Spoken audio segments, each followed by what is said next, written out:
Bonjour, c'est quoi cette semaine? Ouais, on m'a encore demandé de faire un urne. J'en ai profité pour faire un nouveau design.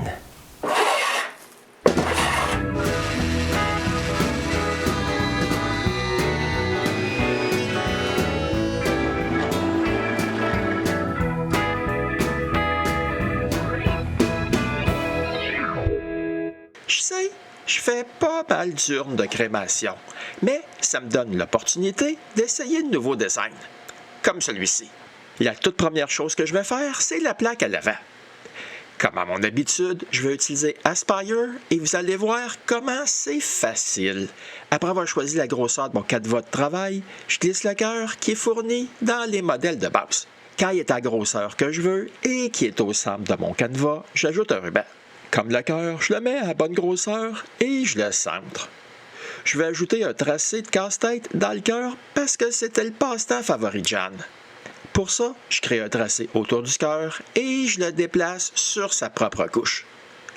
Ensuite, j'importe le tracé du casse-tête que je place sur le cœur. Il faut juste enlever les lignes qui sont à l'extérieur du cœur. Quand toutes les lignes qui touchent au cœur sont coupées, il faut aussi tout effacer le reste des lignes du casse-tête. Ensuite, je sélectionne toutes les lignes qui restent, je les regroupe et je les déplace sur la couche du casse-tête. Il manque juste une petite chose avant de pouvoir commencer. La forme entre les deux morceaux du casse-tête. Maintenant, je suis prêt à aller dans l'onglet de modélisation. La première chose que je fais là, c'est créer un nouveau niveau et d'y déplacer le cœur. Ensuite, je change tous les modes de combinaison pour fusionner. Quand c'est fait, c'est le début de la modélisation. Je commence par donner une hauteur au ruban de 9,5 mm. Je fais exactement la même chose pour le cœur. Puis, c'est le tour de la forme du casse-tête. Pour ça, je sélectionne la forme et je choisis de créer une forme depuis un tracé. Ensuite, c'est aussi simple que de sélectionner la petite courbe que j'ai faite et le tour est joué. J'ai une forme de casse-tête sur le cœur. Comme je veux un peu moins de profondeur, je change la hauteur et le cœur est terminé. La dernière chose à faire, c'est d'écrire le nom dans le ruban. Pour ça, je commence par tracer une ligne courbe qui suit le contour du ruban. Ensuite, j'écris Jeanne. Pour que le texte suive la courbe, je le sélectionne, ainsi que la courbe, et choisis l'option de placer le texte le long d'une courbe. La dernière chose à faire, c'est de changer l'espacement du texte. De retour dans l'onglet de modélisation, je crée simplement un profil plat et le Jeanne est maintenant écrit sur le ruban. Et voilà, faire la plaque est aussi simple que ça. Il faut juste aller dans l'atelier et la sculpter.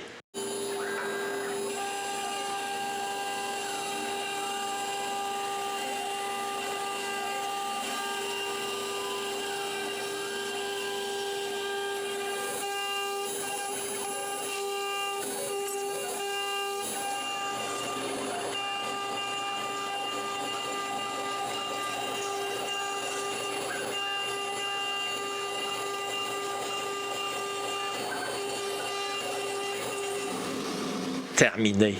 Ah, pas si mal. Je suis vraiment content du résultat. Il suffit de le brosser pour le nettoyer. Maintenant, je suis prêt pour faire la boîte elle-même. Sous mon patio, j'ai pas mal de bois que j'ai coupé en planches. Mais il y a aussi de belles grosses bûches de pommier.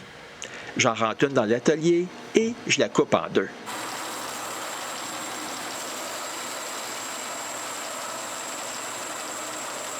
Après un petit bout de temps, je réalise que la bûche est plus grosse que ce que ma scie peut couper. Je dois enlever un petit bout pour terminer la coupe. Avant de pouvoir couper ça en planche, je dois avoir des surfaces bien droites.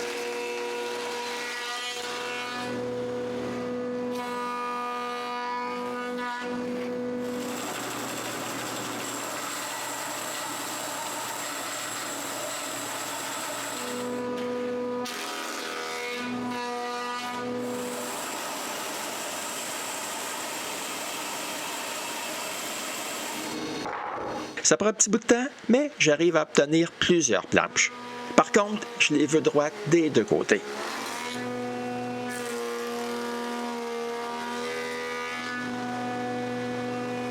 Quand j'ai terminé, je suis pas mal déçu. Parce que le bois, là, il est pas très beau. Ouais, mais je veux m'en servir quand même. Juste pour faire les coins de l'urne.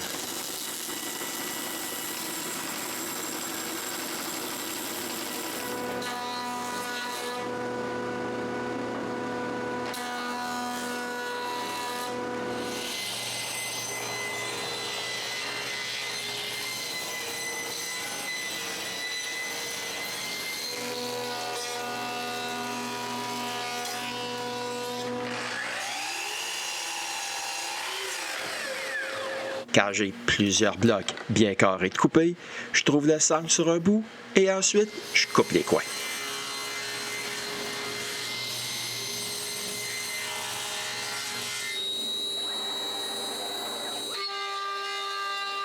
Et c'est parti pour faire les coins de l'urne. Comme pour la plaque, j'utilise ma CNC pour faire les coins. Mais j'utilise l'option de mode rotatif d'Aspire. Après avoir rentré les dimensions de mon cylindre, je peux utiliser le script qui crée des cannelures sur une pièce rotative. Je remplis les cases selon ce que je veux et j'obtiens tous les tracés nécessaires. Pour visualiser la colonne, je crée les parcours d'outils avec une fraise à bourron. Voici un aperçu de quoi les coins auront de l'air. Par contre, je dois grossir mon espace de travail pour la suite. Je devrais faire les coupes pour les bouts et les rainures des planches. Je commence donc par placer des lignes guides. Ensuite, je mets les traces là où c'est possible de faire les parcours d'outils. Je commence par les deux rainures. En fait, c'est pas mal facile. C'est simplement des coupes droites directement sur la ligne. Comme je peux voir que les rainures sont parfaites, je peux m'attaquer aux deux coupes qui délimitent la longueur des coins. Je dois les faire en deux étapes, parce que celle de gauche est à gauche de la ligne et celle de droite est coupée à droite de la ligne. Voici l'aperçu des découpes faites avec la fraise droite de 6 mm. Pour avoir une meilleure idée du produit final, je vais aussi simuler les cannelures. Pas mal. Vraiment là, pas si mal que ça. Par contre, mon bloc, il n'est pas vraiment rond. La première chose que je dois faire, c'est de le rendre rond. Je commence par créer une autre couche pour les lignes que je dois faire pour tourner mon bloc rond. Je dessine une ligne oblique de bas en haut, plus petite que la grosseur de ma fraise. Ensuite, je la copie pour couvrir tout l'espace de mon pylône. Tout ce qui reste à faire, c'est le parcours d'outils qui va rendre la surface octagonale en cylindre. Ensuite, il ne reste plus qu'à sauver les parcours d'outils et d'aller sa CNC pour faire les pylônes.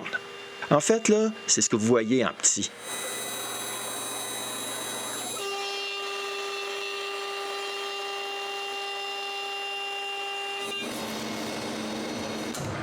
Maintenant que la CNC a fini sa job, je dois quand même sabler. Pour ça, je mets le pilon sur le tour à bois.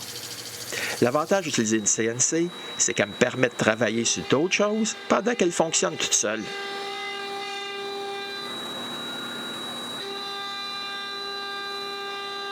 Ouais, parce que j'ai besoin de bien plus que 4 coins. C'est le temps de surfacer le reste du bois.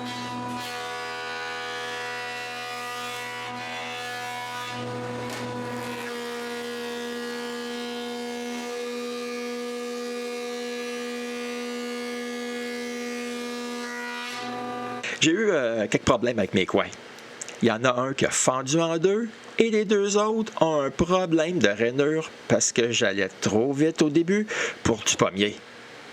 Par contre, j'ai 5 coins qui sont utilisables, mais il faut que je coupe les bouts.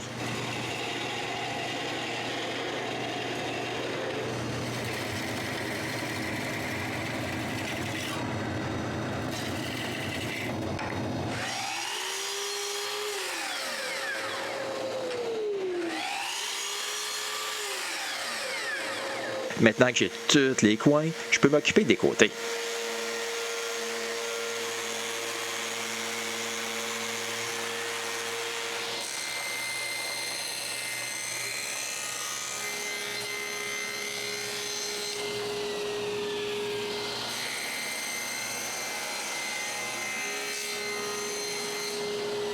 Quand tous les côtés sont à bonne hauteur, je coupe un bout droit.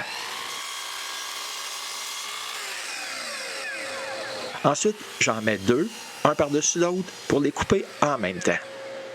Voilà un côté court. Je l'utilise pour figurer la largeur de l'urne. René décide de ce qui sera la bonne largeur et je peux couper les 2 autres planches.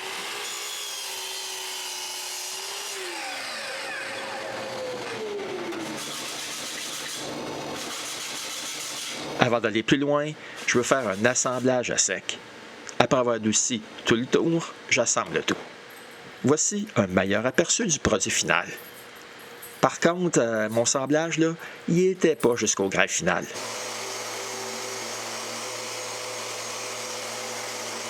Le semblage est maintenant terminé et c'est le temps de coller la boîte. Maintenant, il faut attendre que la colle sèche. Par contre, c'est pas terminé parce qu'il reste la base et le dessus à faire. Mais au moins, ces deux morceaux sont vraiment super faciles à faire.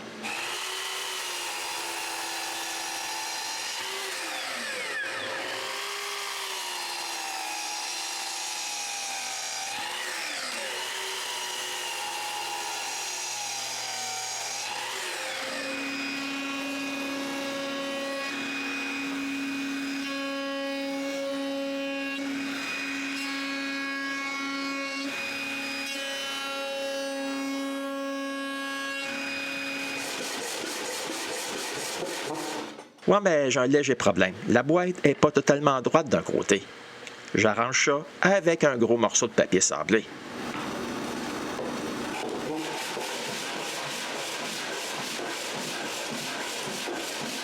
Il me manque des blocs pour pouvoir visser le dessus en place. Je m'occupe de ça tout de suite.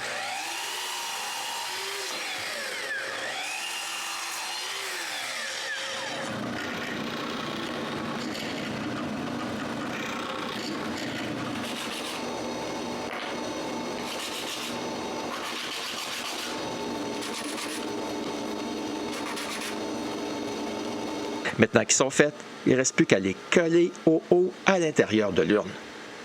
Pendant que la colle sèche, je peux sabler la base et le dessus.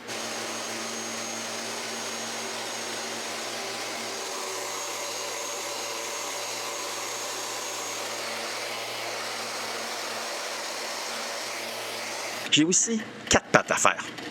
Pour ça, j'utilise des boules de bois. Je perce un trou de la grosseur d'une vis de bord en bord. Ensuite, je fais un plus gros trou pour la tête des vis.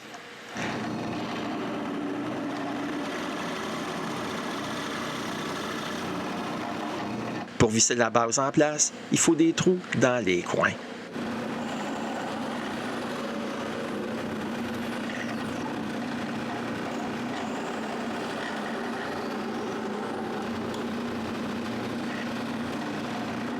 Pour transférer la position des trous de vis, j'utilise des clous que j'ai coupés.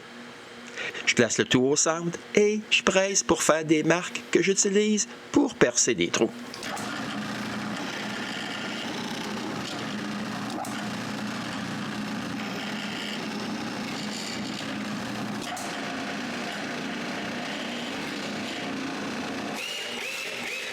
De cette façon, j'ai pas de surprise quand j'essaye la base en place. Mais il reste encore d'autres trous à percer. Mais cette fois-ci, là, pour le dessus.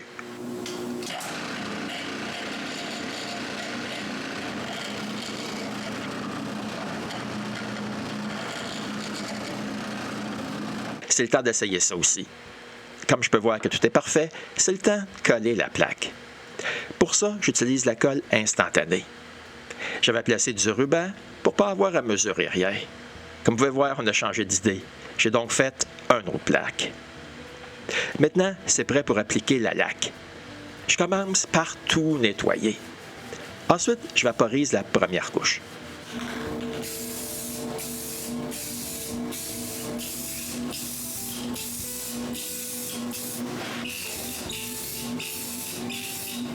Après 1 heure, je frotte partout avec de la laine d'acier et je vaporise une autre couche.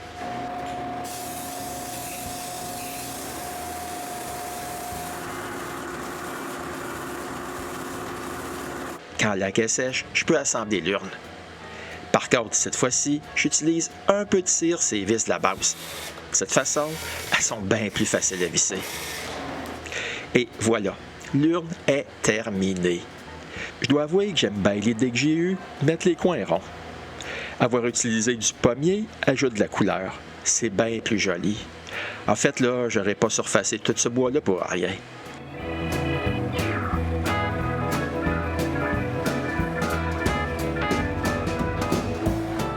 C'était l'urne pour la mère de mon beau-frère. J'espère que je vous ai donné une coupe d'idées et j'imagine que ça ne sera pas la dernière urne que vous verrez au Gosse de bois.